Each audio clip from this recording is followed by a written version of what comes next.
کی ورځې دي د ذوالحجې چې کومه مبارکه عشره ده هغې روانه ده. په کال کې چې څومره ورځې راځي الله تعالی ته په ټولو ورځو کې د جمعې ورځ غوره بلل کیږي، او په کال کې چې څومره شپې راځي الله تعالی ته دې کې د ذوالحجې چې کومه عشره ده د هغې شپې ډېرې افضله شپې، نو ورځې ډېرې مبارکې دي او شپې ډېرې مبارکې شپې دي. حضرت ابو لبابه رضی الله عنه د دې ورځې متعلق یو خبره را نقل کوي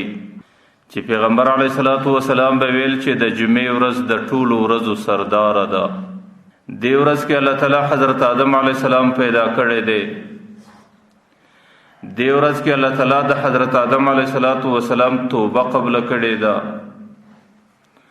او دې ورځ کې الله تعالی د حضرت آدم علیه السلام وفات یې شوی دی، او دې ورځ کې الله تعالی یو داسې ساعت او غړی یې شوی دی چې سړی د دنیا او د آخرت متعلق کومه غوښتنه وکړي الله تعالی هغه غوښتنه ضرور پوره کوي. خدا شرط ما لم یکن حراما چې هغه غوښتنه د حرامو نه وي، هغه غوښتنه د ګناه نه وي، هغه غوښتنه د الله تعالی د نافرمانۍ نه وي. او د جمعې مبارکه ورځ کې الله تعالی قیامت برپا کوي، قیامت قایموي. ځکه د مځکې په اطرافو کې چې څومره مقربې فرشتې دي دا د جمعې په ورځ د ډېر خوف حالت کې ورځ سر ته رسوي، ځکه د هغې ټولو سره دا وهم او دا بیره ورسره وي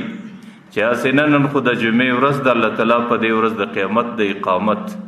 د قیامت د برپا کولو فیصله جوړه نه کړي او په دې ورځ پر موږ باندې قیامت قایم نه سي. نو ما درته ویل د جمعې ورځ دا د کال په ورځو کې بهترین ورځ ده. د دې سره چې موږ په کومو شپو ورځو کې روان یو دا د ذوالحجې هغه عشره مبارکه ده چې الله تعالی په دې ورځ کې یوم ترویه راولي چې د اتم ورځ ده. دې ورځو کې الله تعالی یوم عرفه راولي چې د عرفات ورځ ده، او دې ورځو کې الله تعالی یوم النحر د قربانۍ ورځ راولي. نو چې څومره مبارکې ورځې دې عشره کې الله تعالی ایښې دي داسې مبارکې ورځې بیا په نورو دورانیې د زندګۍ کې ډېرې کمې معلومیږي. حضرت عبدالله بن مسعود رضی الله عنه یو روایت را نقل کوي چې الله تعالی په ټولو ورځو کې کال کې 360 ورځې راځي الله تعالی د 4 ورځو انتخاب کوي. کال کې 12 میاشتې راځي پای کې الله تعالی د 4 میاشتو انتخاب کوي. او دغه رقم چې د مځکې پر مخ څومره زنانو ته الله تعالی وجود ورکړی دی الله تعالی هغې کې د خیر و برکت دپاره د 4 زنانو انتخاب کوي. او 4 کسان په ټوله انسانیت کې اولنی جنت ته ننوځي،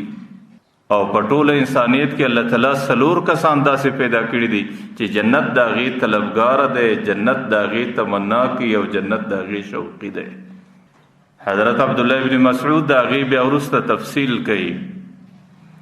چې په ټوله کال کې الله تعالی د کومو 4 ورځو انتخاب کړی دی هغې کې اولنۍ ورځ د جمعې ده چې د دې انتخاب الله تعالی د رحمت د